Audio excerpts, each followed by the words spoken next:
todos aí estão com aquele material que eu encaminhei. Mandei para você também, Luiz Cláudio, aquele material do estilo de conduta? Mandou sim.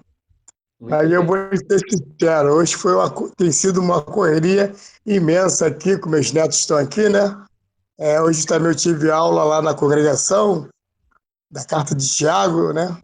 Sim. Então, eu particularmente vou ser sincero, eu não tive tempo de revisar, não. Tá, mas vamos lá. Eu não sei quem que... Porque eu mandei imprimir, só que eu ainda não peguei. Ah, tá, entendi. Então vocês não estão com o teste na mão, não, né? Porque eu queria falar um pouquinho sobre alguns detalhes deles com vocês. Né? Tem alguém aí que está com o teste nas mãos ou não? Isso, muito bem. A do Carmo tá. Deixa eu ver quem mais. Eu estou. Patrícia também. Deixa eu ver quem mais. Então, do Carmo e Patrícia. Ah, por quê? Porque eu quero, assim, usar... Eu acho que eu vou pedir aí, viu, Patrícia, para você me ajudar um pouquinho em algumas coisas aí, tá? Na página de perguntas e respostas, tá bom? Então, vamos lá.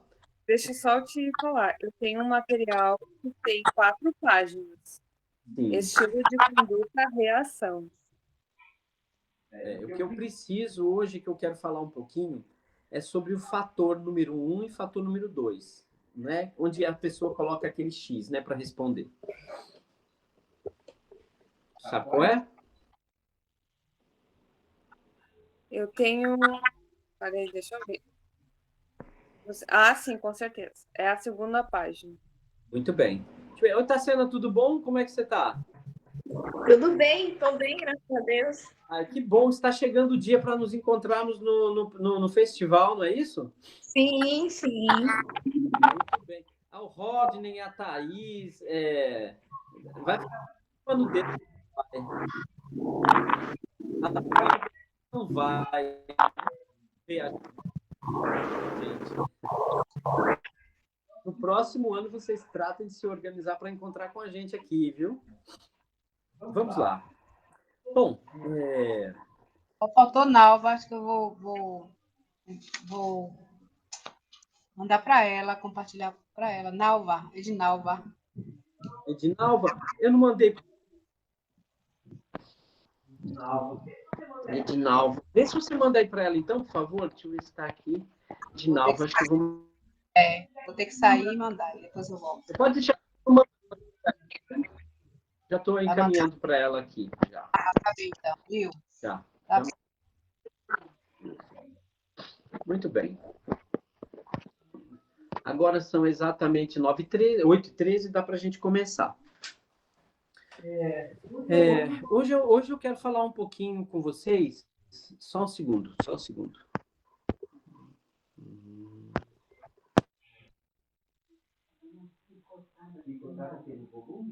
Na voz, quando você fala, tá indo e voltando a sua voz assim, como se tivesse algum microfone ligado, não é.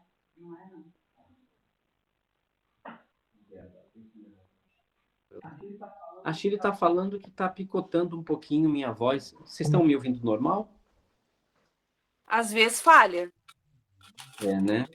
E agora? Deixa eu mudar a minha posição aqui. Então pode ser esse aparelho meu. Esse iPhone eu acho que não está muito legal, não. Não sei o que é. Preciso melhorar essas transmissões.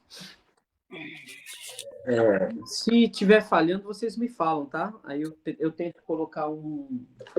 Deixa eu ver se esse aqui ajuda, né? Mas aí eu vou melhorar uma coisa, tá bom? Bom, eu quero falar com vocês hoje sobre competências, tá? Sobre competências. É uma forma de estar ajudando vocês a compreender algumas coisas. Então, vamos lá.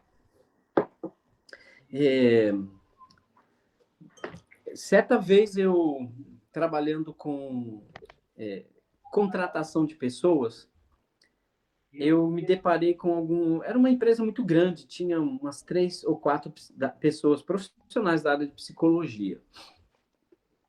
E eu fui convidado, né, por essa empresa para dar um treinamento para os profissionais de recursos humanos.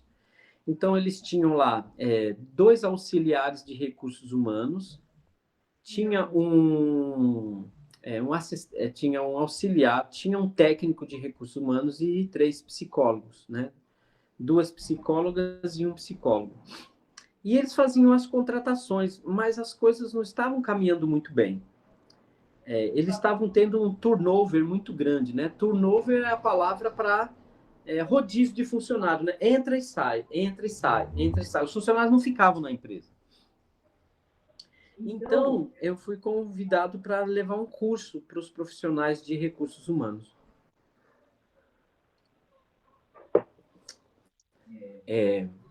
E quando eu comecei a conversar com esses profissionais, eu comecei a perceber algumas coisas que estavam atrapalhando muito todo o processo de escolher pessoas.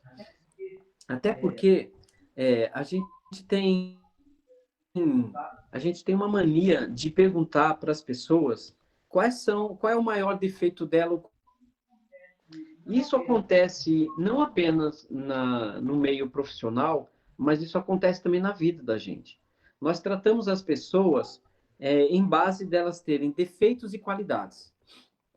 Acho que nós fomos condicionados a isso, a encontrar defeitos ou qualidades das pessoas. E a gente, condicionado a isso, nós temos uma tendência, né? Isso termina sendo tendencioso. Por quê?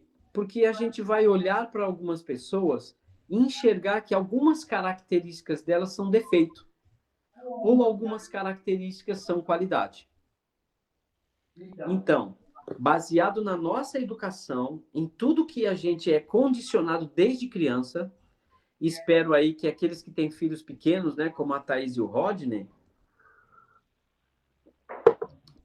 se não sabem ainda, que aprendam. E aqui em casa a gente toma muito cuidado com isso. Então, necessariamente, existem competências que não são nem defeito nem qualidade, mas são características nossas. Tá certo? Então, baseado no que a gente aprende da palavra de Deus, o que é defeito? O que é defeito das pessoas? Toda vez que a Bíblia fala de algumas coisas que são defeito de caráter, né? A gente está falando defeito de caráter. Ó, não tem como... Vocês conseguem ver Jesus Cristo dizendo assim... Olha, deixa eu pensar aqui em alguém, né? Deixa eu pensar aqui na Thaís. Eu peguei o Rodney outro dia, hoje vai ser a Thaís. Aí Jesus chega assim, Thaís, isso é um defeito seu. Ou será que Jesus, se falasse isso, ele estava se dirigindo a quê? Eu só consigo enxergar defeito de uma pessoa se for defeito de caráter, né? Então, qual é o seu maior defeito? Não tem maior, mas são vários. Quais? Eu minto. Eu sou uma pessoa mentirosa. Quem que vai falar isso numa entrevista de trabalho? Quando o psicólogo pergunta assim, qual é o seu maior defeito? A pessoa vai colocar assim, eu não aguento ver coisa errada, né? Eu já vi muita gente falando isso. Isso não é defeito. Isso é uma característica da pessoa. Porque essa é uma pergunta errada de se fazer. Porque defeito de uma pessoa é defeito de caráter. É se ela mente, se ela rouba, se ela é desonesta, tá certo? Se ela é maliciosa. E quem vai ter coragem de abrir a boca e dizer essas palavras como característica pessoal? Ninguém. Então, toda vez que alguém pergunta qual o seu defeito, essa é uma pergunta equivocada. O certo é você perguntar sobre característica das pessoas. E da mesma maneira, quando uma pessoa pergunta qual a sua qualidade, né? Qual a sua qualidade? Então, quando a gente fala de qualidade e defeito, a gente está falando, na verdade, de caráter. Qual é a sua qualidade? Eu detesto mentira. Eu realmente não convivo bem com mentira. E eu não minto. Eu não minto. Eu sou uma pessoa que vai ser muito raro você me pegar numa mentira, por exemplo. Ou então uma pessoa chega e diz assim, olha, eu gosto de tudo muito organizado. Isso é qualidade. Né? Isso é uma boa qualidade. Defeito é defeito de caráter. Por que você está falando isso? Ah, porque existem algumas coisas que necessariamente não são defeito, né? Ah, você é uma pessoa desorganizada. Ah, isso é defeito? Essa palavra não serve, porque as pessoas não são totalmente organizadas e também não são totalmente desorganizadas. A organização, ela é mais alta para umas pessoas e menor para outras pessoas. Então, são características das pessoas. Então, quando alguém falar para você sobre defeito de personalidade, então você tem que entender que defeito de personalidade é um pecado, tá certo? Ou mentir, roubar, tá certo? É você ser uma pessoa maliciosa, é você ser uma pessoa desonesta, é defeito. Tirando isso, né, todas as coisas que nós temos particularmente, isso são características de perfil. E é sobre isso que a gente vai falar hoje. Fala, Rodney. Irmão, esses conflitos, eles geralmente ocorrem por conta de comparações que a gente fica fazendo, né? Isso estava na minha mente também, Rodney. Você ficar falando as características vai sempre ocasionar comparações. E é outro risco que a gente corre. Eu anotei aqui que seria uma coisa que eu preciso falar no final. Tem que tomar muito cuidado para você não enxergar outra pessoa diferente de você, ou diferente de outra pessoa. Por exemplo, você chega e você fala: Ah, Rodney, você não é como a do Carmo. Ah, Rodney, você é diferente do Adson. Entende? Então tem que tomar muito cuidado com as comparações. E eu vou voltar a falar sobre isso lá no final do que a gente estiver conversando hoje, tá certo? Porque isso é muito grave. Comparar as pessoas é coisa séria. É muito sério. Então, guarda isso aí que você perguntou, Rodney, porque a gente vai finalizar falando sobre essa questão de comparação, tá? Então, vamos lá. A comparação pode levar a pessoa a ficar invejosa também. Ou não? A comparação, ela é sempre prejudicial. Ela é sempre prejudicial. Há uma diferença de comparação e elevação de exemplo. Por exemplo, olha, nós temos que seguir os passos de Jesus. Olha como Jesus era. Ah, Jesus todo mundo aceita, né? Mas eu quero falar de uma característica positiva do Rodney.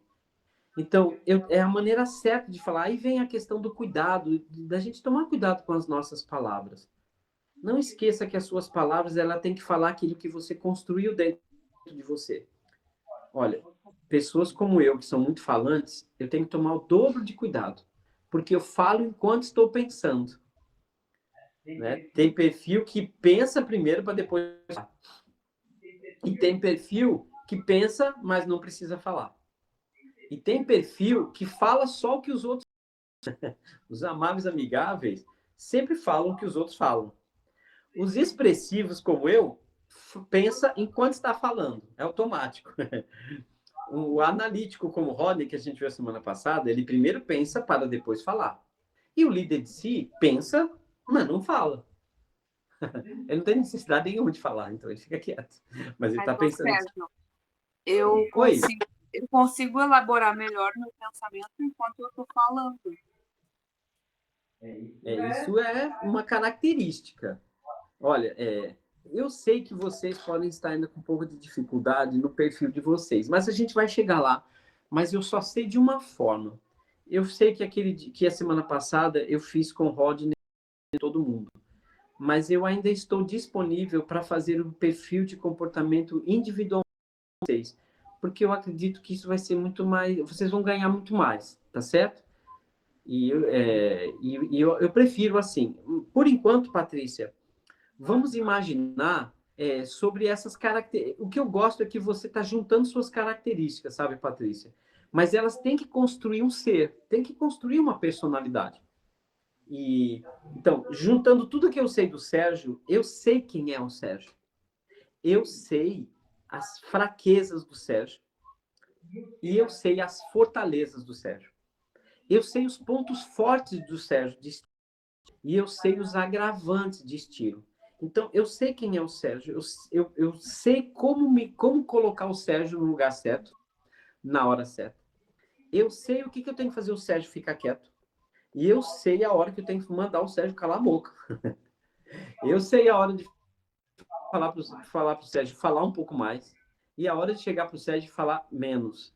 Eu sei que situações que deixam o Sérgio mais irritado, mais nervoso. Eu sei que situações o Sérgio é um exemplo de candura, de irmão calmo. Eu sei a hora que ele é assim, mas nem sempre. O fato é que quanto mais você se conhecer, melhor você vai poder se comportar. E eu penso que o encontro com Cristo faz a gente se olhar e ver tudo que a gente faz. Às vezes a igreja ou a religião força as pessoas a ir só os defeitos. Eu conheço muitas congregações que encorajam, e líderes que encorajam as pessoas a reconhecer os seus defeitos. Ah, mas isso é ser humilde, reconheça seus defeitos. Mas as congregações nem sempre encorajam as pessoas, ou líderes não encorajam sempre as pessoas a ver suas qualidades. Tem que ser os dois. Nós podemos encorajar ou ajudar as pessoas a enxergar o que eles têm de coisas que são prejudiciais, mas também temos que saber elogiar e reconhecer que aquilo é de bom na pessoa. E a gente tem sempre que manter um equilíbrio. Se você é alguém que só traça elogios para o outro, então você não está ajudando. E se você é alguém que só traça defeitos das pessoas, então você também não está ajudando. Você tem que ser sempre imparcial. Naquilo que o Sérgio é qualidade, que bom, Sérgio, olha, você é um exemplo disso. Naquilo que o Sérgio não é exemplo, Sérgio, e você precisa melhorar isso. Mas isso tudo começa com a gente mesmo. Então, enxergar aquilo que eu tenho de forte, aquilo que eu tenho de fraco, vai me ajudar muito eu me posicionar. E o evangelho, encontrar com Jesus, ele faz com que você olhe para dentro. Né? Jesus, ele trabalha, aliás, toda a mensagem de Jesus, todo o ensinamento de Jesus está baseado em quem você é, não o que você faz. Tá certo? É o seu caráter, é dentro de você. Esse é o alvo de Jesus em todos os seus ensinamentos. Então, vamos lá. Eu vou dar dois exemplos agora. O primeiro exemplo é esse. Agravante de estilo é o que me faz sofrer, tá? Você tem até no gráfico de vocês que eu mandei aí, vocês vão enxergar em algum momento da apostila que eu mandei para vocês, que agravante de estilo é tudo aquilo que te faz sofrer e provoca você a errar. Tá certo? Ó, agravante de estilo é tudo aquilo que te faz sofrer mais do que o normal e que provoca você ao erro. Por exemplo, nos expressivos, um agravante de estilo dos expressivos é quando as pessoas são mesquinhas, economiza tudo. Tudo faz questão de detalhezinho. Isso para um expressivo é terrível, porque o expressivo ele é doador, sabe? Ele não pensa na quantidade que ele vai fazer, dar. Ele é mão aberta. Então, o que faz o expressivo sofrer muito é com gente mesquinha que fica assim, ah, não, mas isso daqui é centavos. O expressivo, geralmente, quando vai fazer conta, ele bota um número para cima, só para não ter que ficar lidando com centavos. Né? Os expressivos. Então, e quando ele pega uma pessoa que fica fazendo questão de pequenininho, não é? Porque o expressivo não faz questão de detalhes, né? Então, o expressivo, o que é o agravante de estilo? Pessoas mesquinhas ou atitudes mesquinhas. Isso, para um expressivo como eu, é terrível, me faz sofrer muito. Só que não me faz só sofrer. Me dá vontade de provocar aquela situação. E falar para a pessoa e tentar colocar no lugar dela. Ah, lá que eu vou ser miserável. Entendeu, né? Então, aquilo que é meu agravante de estilo me faz sofrer, mas também me faz errar. Então, qual é um dos agravantes de estilo, por exemplo, dos analíticos? É mudanças repentinas. Quando tem que fazer uma mudança repentina, ação senada sem aviso. Isso dá um sofrimento para os analíticos muito grande. Mas também faz o analítico, porque o analítico, quando ele é confrontado com uma situação de mudança radical, operada sem aviso, tá certo? O que ele faz? Ele fica tão egoísta que ele fala assim, ele desencoraja todo mundo que está em volta e vai ficar reclamão. Olha só, mudanças repentinas de plano é um agravante para o analítico. Faz o analítico sofrer muito. Mas, além de sofrer, se ele não tiver domínio próprio, ele vai estragar a festa de todo mundo, por exemplo. Qual é o agravante de estilo de um líder de si? Líder de si detesta quando ele pergunta alguma coisa ou pede alguma coisa para alguém que aquela pessoa mantém silêncio e não faz na hora. Né? Isso é um sofrimento para si. O silêncio ou a demora da parte dos outros. Mas isso também provoca ele a errar. Aí ele vai pegar e fazer, não, agora eu também não quero mais nada, pode deixar que eu vou e faço. Né? Então, aquilo que te faz sofrer também te faz pecar. Isso é interessante, não é? Por isso que a gente tem que tomar muito cuidado com aquilo que faz você sofrer, porque é muito provável que você está pecando naquilo. A situação, alguém está fazendo com você, mas o pecado vai ser seu, tá? E o diabo, ele é incrível para nos provocar esse tipo de sofrimento, porque ele sabe que é naquilo que a gente vai pecar. Ele sabe disso. Então, vamos lá. Os amáveis amigáveis. O que é o que faz um amável amigável sofrer muito? Quando as pessoas não consideram o que ele sente e o que ele pensa. Quando desprezam o que ele pensa, a opinião dele e o que ele sente, faz ele sofrer demais. Mas também é o que provoca um amável amigável a cometer um erro. Mas dos três, o que menos vai errar nisso será o amável amigável. Porque ele tem um nível de paciência, assim, astronômica. Né? O nível de paciência do expressivo é um meteoro. É pouquinho, né? O nível de paciência é mínima de um expressivo. O nível de paciência, né, para um líder de si é razoável. O nível de paciência para o analítico é grande. E de um amável amigável é gigante. Né? Parece que ele nunca perde a paciência. Nunca perde a paciência. Mas o importante nisso é que vocês detectem o seguinte. Agravante de estilo é tudo que te incomoda demais. E também o que faz você ter reações negativas. Agravante de estilo faz você sofrer, mas necessariamente não faz outras pessoas sofrer. O que faz o Rodney sofrer não é a mesma coisa que me faz sofrer. Aí imagina num casal. O que faz o Rodney sofrer não é a mesma coisa do que faz a Thaís sofrer. O perfil da Thaís é praticamente oposto ao do Rodney. A gente não fez o estilo de conduta dela ainda, mas é claro que é. Ó, o Rodney, vocês podem ver o Rodney ali, ó. Tudo bem que tem criança provocando eles a se mexer, mas o Rodney fica quase que estático ali, ó. E a Thaís, ela se mexe o tempo todo. Não é só porque ela está cuidando do filho. Quando os filhos estão dormindo e tudo, ela também é agitadinha. Né, Thaís? Então, imagine, o esposo sofre muito com mudanças radicais. Casado com uma mulher que precisa de mudanças radicais. Como é que é um negócio desse? Ou o marido, qual é um marido que é líder de si? Vamos supor, ele não gosta de silêncio quando ele pede alguma coisa. Mas ele é casado com uma pessoa que não sente a necessidade de falar. Pronto. Com licença da palavra, danou-se tudo. O nordestino fala. Por quê? Porque você está provocando o outro naquilo que para você não é sofrimento, mas para o outro é. Então, agravante de estilo é tudo aquilo que faz você sofrer acima do normal.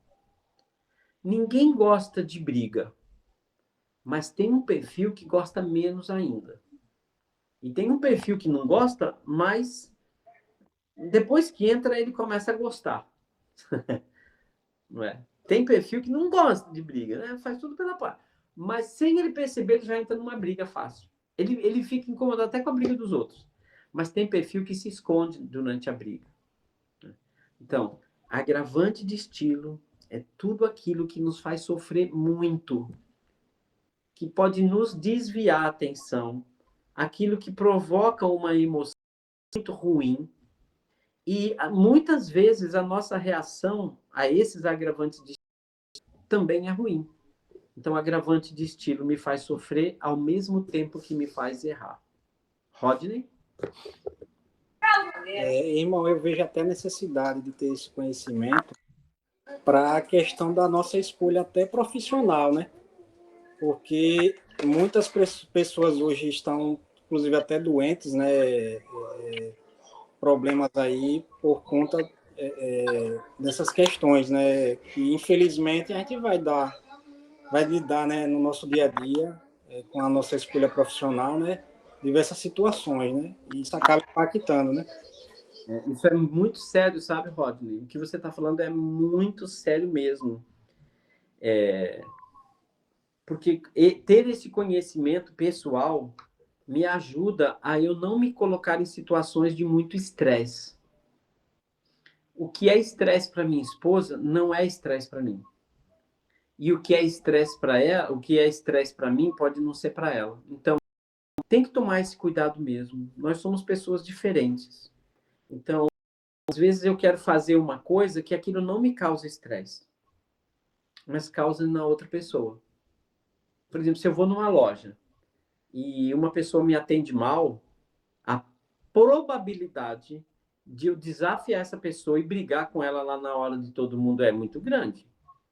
Se a pessoa me atende, eu vou dizer para você, não, olha, esse tipo de atendimento seu eu não aceito não, tá? Pronto. Se a Chile estiver junto comigo, nossa, ela vai passar uma vergonha, ela vai ficar tão constrangida, ela vai sofrer muito com isso. E eu tô aliviando o meu estresse, porque aquele vendedor merece que eu trate ele desse jeito e reclame pro gerente, entendeu? A Chile nunca faria um negócio desse. Aliás, muito obrigado, então ia sair da loja quietinho. É ruim de eu sair quietinho, hein? Brincadeira, é claro, né? Às vezes a gente tem, mas é um impulso que você tem, né? Então, agravante de estilo, eu acho que todo mundo entendeu, né? Então, tome muito cuidado com aquilo que te vê, né? Toma bastante cuidado. Tem algumas expressões aí no material que eu mandei de agravante de estilo que pode não ser muito bem interpretado, né? Um deles é que o agravante de estilo, por exemplo, o expressivo sofre com perda de status e prestígio. A palavra status e prestígio, ela pode parecer pejorativa, mas, na verdade, o que elas querem dizer é que um expressivo ele sofre muito quando não é reconhecido nem valorizado. Né? Então, o expressivo, ele se sente muito mal, ele fica deprimido quando ele não é reconhecido e quando ele não é valorizado. Agora, um amável amigável nem liga se é reconhecido e valorizado. Se alguém foi, para ele tá tudo bem. Para vocês verem como essas coisas acontecem, tá? Muito bem. Eu acho que todo mundo entendeu, né? Alguém tem alguma pergunta sobre agravante de estilo? Cada estilo tem um, tá? Mas tem alguém que quer fazer alguma pergunta ou está em dúvida sobre o que é um agravante de estilo? Acho que não, né? Eu entendi, é como se fosse as nossas fraquezas, né? Não chega a ser fraqueza. Isso é foi bom você falar, o marido do cara não é fraqueza. Isso é um alarme. Aquilo não é fraqueza sua, isso é agravante de estilo. Aquilo são que você não convive muito bem. Entendeu? Então, Oi? seria lá no fundinho, assim, não seria a dificuldade, né, que eu tenho, né? Sim, é a dificuldade que você tem que te fazer sofrer. Mas eu não considero isso como fraqueza. Mas não é fraqueza no sentido de pecado, como você disse que pode tornar-se pecado, claro, né? Para se a dependência ficar, né? Eu considero isso, Além. eu considero o agravante de estilo como um alerta, um alarme que Deus colocou em você para você ter humildade, para você Três, ter sensibilidade para a vida. Entendeu agora? três. Meus agravantes de estilo, aquilo que dói muito em mim, é para me tornar melhor. Por que eu estou falando isso? Porque se a gente não tivesse nada que incomodasse a gente ia fazer muita besteira. A gente ia se sentir tão autossuficiente que a gente ia desprezar os outros. Então, Deus deu essas coisas na gente, essa essência, essa característica, para a gente manter a bola baixa. Entendeu? Para a gente não se achar super-homens na vida. Entendi. Aqui, minha amiga aqui, Gal, a nossa irmã, ela está dizendo aqui que é como atenção. Sinal de atenção. Aquele de atenção. É um sinal. Isso mesmo. É Gal, é? É Gal, é. Oi, Gal, seja bem-vinda, viu? Ela aqui. Oi, Boa noite. prazer ver você aqui. Abre a boca e fala aí também, não deixa só a do Carmo falar, não, tá? Ela está falando aqui, ela está falando, ela já sabe que ela é expressiva. Ela já está recebendo a carapuça aqui quando você está falando de você. Porque tem que ter um equilíbrio, não é? Isso, perfeito. Eu acho que Deus ama quando a gente se equilibra, não é? É muito importante o equilíbrio, né? Essa história, não, solta quem você é, não dá bola para ninguém. Não, isso é um grande erro. Equilíbrio torna as pessoas contentes a longo prazo, né? E quem se solta se diverte só no momento, mas pode cair numa armadilha, né? A Bíblia não fala muito a palavra equilíbrio, mas ela fala a palavra domínio próprio, que, na minha opinião, é isso que ele quer dizer. Domínio próprio tem que ter um equilíbrio. Muito bem, isso aí, Gal. Isso aí. Jéssica, levantou a mão, agora é tarde demais. Agora você tem que falar, Jéssica. Laís, você também está na aula, Laís, que bom. Aí, tá aqui, mexendo. É a Laís que está querendo falar, é? Mas eu tenho uma pergunta com relação a isso. Quando você se vê, vamos supor, tendo uma reação que não é muito a do seu perfil, é normal que isso aconteça? Sim, muito normal. Né? Nosso perfil, ele tem as suas capacidades, né? Lembra quando a gente fez o gráfico lá do Rodney? Por exemplo, uma pessoa analítica. As emoções de uma pessoa analítica, normalmente, fica ali na casa dos 2, 3, no máximo 4. Quando uma pessoa analítica passa por uma situação que a emoção dele dispara, vai para 7 ou 8, ele vai se perder. Vai explodir, vai estourar, vai bater, vai matar. Aí sim. Todo ser humano, né?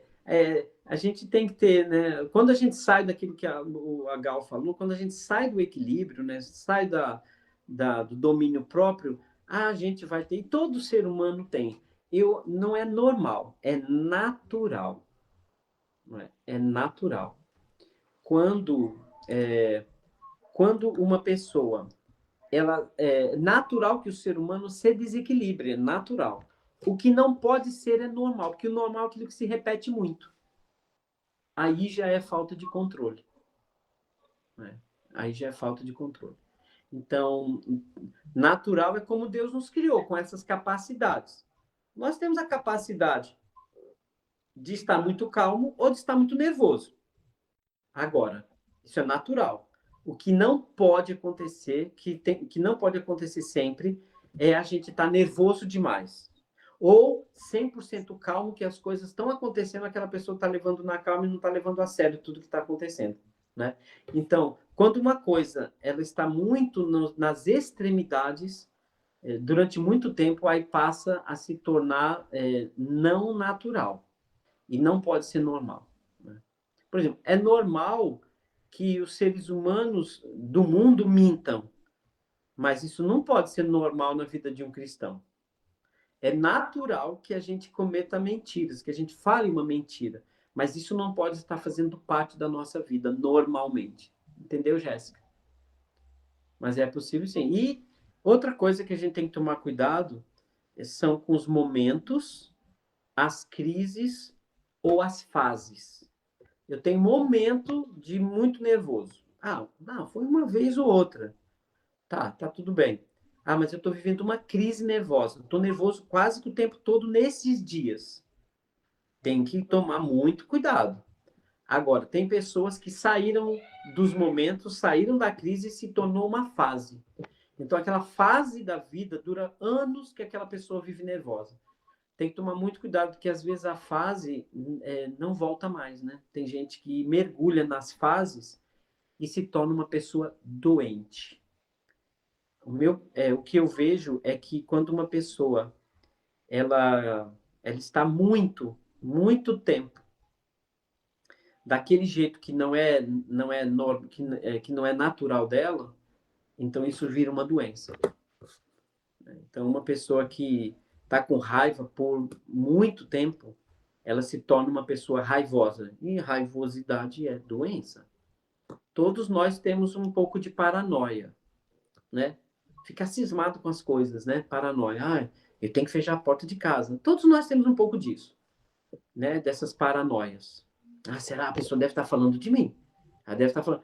Normal, natural. Mas quando a pessoa não vive mais, não convive mais com ninguém, vive achando que está todo mundo falando mal dela, que virou uma paranoia, ou ela levanta 10 vezes na noite para ver se a porta está fechada, aí é doença. A paranoia é uma capacidade humana. Mas quando ela não tem controle, isso vira doença, sim. Aí precisa de tratamento, tanto psicológico quanto de medicação, às vezes internação. E o grande problema dessas internações ou tratamento é que a família não é tratada. Vocês já devem perceber isso. Quando uma pessoa faz terapia psicológica, o correto, o mais sensato, é que a família também faça. Por exemplo, se a esposa faz, o marido tem que fazer também. Os filhos fazem e os pais não.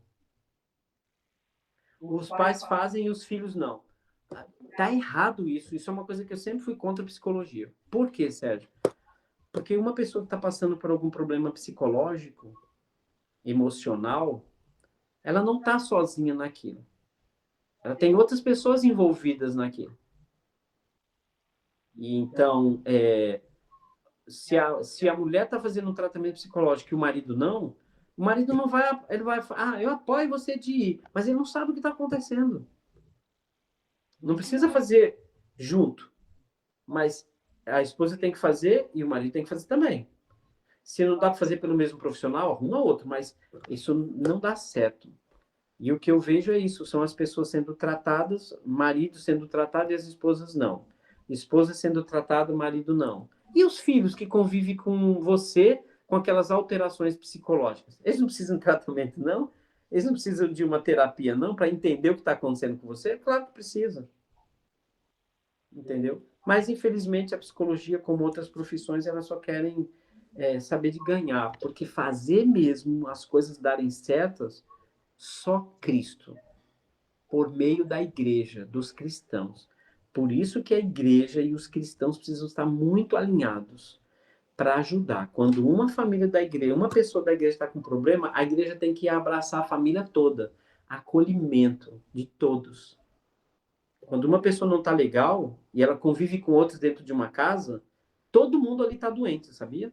E se não está doente, está provocando a doença. E isso é sério. Uma pessoa está fazendo tratamento psicológico e, às vezes, a culpa ou a responsabilidade daquele problema psicológico, às vezes, é da pessoa que mora com ela. Às vezes é dos filhos. Ou, às vezes, do marido que não ajuda a esposa. Às vezes, a esposa que não ajuda o marido ou não encoraja. São os filhos também que não têm a disciplina, a educação. Então, tem que fazer um trabalho completo. Então, por isso que eu considero um grande erro que uma pessoa faça atendimento, terapia sozinho, se ela convive com outras pessoas. Não é? Muito bem. Então, agravante de estilo é isso, tá certo? Não é fraqueza, porque Deus não nos tornou com fraquezas. Fraquezas são as portas que nós abrimos para o pecado. Isso é fraqueza. Ah, qual é a sua fraqueza, Sérgio? Ah, eu de vez em quando dou uma surra na minha esposa. Eu não consigo, isso é uma fraqueza minha.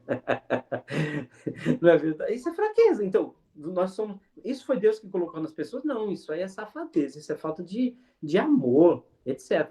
Então, o ser humano não tem fraqueza natural vinda de Deus. Deus deu a liberdade, o livre-arbítrio não é fraqueza. É um presente de Deus. Mas os seres humanos é que escolhem o que não presta. Tomam suas decisões. São egoístas, não pensam no outro. Isso não é fraqueza, isso é dureza de coração. Fraqueza é uma pessoa com câncer, que não consegue comer direito, que não consegue se alimentar. Fraqueza é um mudo que não sabe falar e quer se comunicar. Fraqueza é um cego que não consegue ver tudo. Isso são fraquezas. Agora, falta de caráter não é fraqueza, não. É falta de vergonha na cara mesmo. Minha, sua, de qualquer pessoa que vier a falhar. Entende? Então, assim, sabe, marido Carmo, eu estou falando isso não é para lhe repreender ou para criticar, não, mas é porque a gente costuma usar palavras que a gente não pensa e a gente tem que estar muito preparado para o mundo, porque o mundo acostuma a gente falar certas coisas, tá certo? Então, toda vez que alguém falar, ele foi fraco, não, foi fraco não, ele tomou uma decisão. Uma pessoa fraca é uma pessoa que não tem capacidade ou força para aquilo. Fraco é você colocar 200 quilos nas minhas costas, né? Eu vou me esborrachar no chão e vou me quebrar todo, porque eu não consigo suportar aquilo. Mas a Bíblia diz, Deus não permite que sejamos tentados além das nossas forças. Só essa palavra já mata qualquer coisa. Então, se alguém vem com desculpa esfarrapada, falou, eu fui tão fraco. Não, você foi sem vergonha, você foi desobediente a Deus. Ponto. Se arrependa que eu estou aqui para te ajudar. Quer ajuda para você? Lembre-se, né? Nunca confronte uma pessoa se você não está disposto a ajudar. É melhor você ficar quieto. Porque eu já sofri muito com essas situações. De pessoas que queriam saber o que eu fiz, mas sem a intenção de me ajudar. Só para saber. Aí é fofoca, né? Recusem isso, irmãos. Rodney? Irmão, eu acho que, assim, todos temos condições do autocontrole, né? Inclusive, eu acho que uma situação que retrata bem o que o senhor mencionou aí na palavra é aquele fato lá de Caim, né? Que Deus até mencionou que o pecado estava à porta e cabia a ele dominar. Então, a gente tem que tomar o controle da situação através, claro, do poder de Deus, né? Agindo em nossas vidas. É verdade, é verdade. Tudo está no nosso controle. Tudo está no nosso controle. Né? Muito bem. Já falamos sobre ô Luiz, pode falar, Luiz. Se alguém mais levantar a mão, me fala aí, tá? Porque aqui nem sempre dá para eu ver. Pode falar, Luiz. Eu tenho observado você falar, né? A sua fala, né? Eu praticamente já estou me convencendo que eu sou possível, né? E aí é complicado, é muito complicado, porque eu convivi durante um tempo no meio de me permitir, né? A estar fazendo parte de um grupo de pessoas. E chegou um momento da minha vida, eu fui obrigado a tomar uma decisão. E quando eu tomei a decisão que eu me afastei desse grupo, eu pude perceber o quanto eu me permiti a ser manipulado, a ser depreciado, né? E isso me trouxe um misto de sentimentos. E aí, eu chegar, quando eu faço um movimento para me perdoar, automaticamente eu consigo ter, como assim, momentos bons. E aí eu estou fazendo esse exercício, né? De estar me perdoando e não estar transferindo para o outro. Porque tudo que aconteceu na minha vida, eu que sou o responsável, né? E aí, automaticamente, me traz aqui, assim, uma instabilidade. Eu estou procurando agora trabalhar em mim, a me conhecer melhor, olhar um pouquinho mais para dentro de mim e me calar. procurar ouvir mais, né? Isso aí. É uma mudança radical para aquela pessoa que eu estou vendo que eu sou expressivo, né? Uma mudança muito radical. Uhum. É isso mesmo. É bem por aí. Boa observação, viu, Luiz? Boa. Por isso que a gente tem que conhecer os nossos agravantes de estilo, para a gente sair longe deles. Se eu sei que aquela ela me provoca, eu tenho que estar bem longe dela. O sábio vê o... Não é isso que o provérbio diz? Bem. Bom, agora eu quero falar um pouquinho sobre pontos fortes de estilo. Agravante de estilo que me faz sofrer, mas também pode me provocar a errar. E pontos fortes de estilo é aquilo que eu de fortaleza, aquilo que eu tenho de talento para ajudar outras pessoas. Então, ponto forte de estilo são as nossas qualidades, são as coisas que são muito fortes em nós e que nós usamos com frequência. Então, os pontos fortes de estilo são intenções que nós temos e são que nós temos para viver nesse mundo em comunhão. Então, existem pontos fortes de estilo, né? Por exemplo, o ponto forte de estilo de um expressivo. Ele é realmente encorajador e entusiasta. Então, naturalmente, um expressivo, ele tenta botar tudo para cima, né? Automaticamente, uma pessoa expressiva, ele não aguenta ver uma pessoa choramingando, que ele quer, aquilo mexe com ele quer fazer aquela pessoa se sentir melhor. Então, esse é uma característica, é um ponto forte de estilo de um expressivo. Qual é um ponto forte de estilo de uma pessoa analítica? Uma pessoa analítica, ela tem um senso de história muito grande, né? Então, um dos pontos fortes de estilo de um analítico é fazer com que as pessoas valorizem a história. Ele tem boas lembranças. Ele está sempre romantizando as coisas. Para ele, tudo é muito profundo, né? Tudo tem valor. Ponto forte de estilo de um líder de si. Ele inspira muita confiança porque quer quando vai fazer as coisas. Então, a maioria das pessoas gosta muito da seriedade com que o líder de si se posiciona, entendeu? Um dos pontos fortes de estilo de uma pessoa amável e amigável? É uma pessoa que consegue o que você fala, presta muita atenção no que você fala. Um amável e amigável, ele tem uma tendência de repetir quase a última palavra que você falou. Você vai conversar com um amável e amigável e falar assim, então, isso que a gente fez vai ser bom para todos. Ah, bom para... Entendeu? Então, o amável e amigável, ele costuma repetir as últimas palavras que você fala. E está sempre considerando absolutamente tudo que você fala. Então, nós temos os nossos pontos fortes de estilo. Aquilo que nós temos naturalmente que encoraja as outras pessoas. Todo mundo tem. Então, todo mundo tem ponto forte de estilo e todo mundo tem agravante de estilo. O cuidado que eu tenho que ter com os agravantes de estilo é para que aquilo não me provoque para eu errar. E qual cuidado que eu tenho que ter nos pontos fortes de estilo? Não achar que eu sou bom demais. Desprezar os outros. Então, aquilo que eu tenho como ponto forte também pode me fazer errar. Se eu considerar que o outro também tem. Às vezes eu quero tanto encorajar uma pessoa, não é o momento de encorajar ninguém, ela só quer que você fique do lado dela, não quer que você fale nada.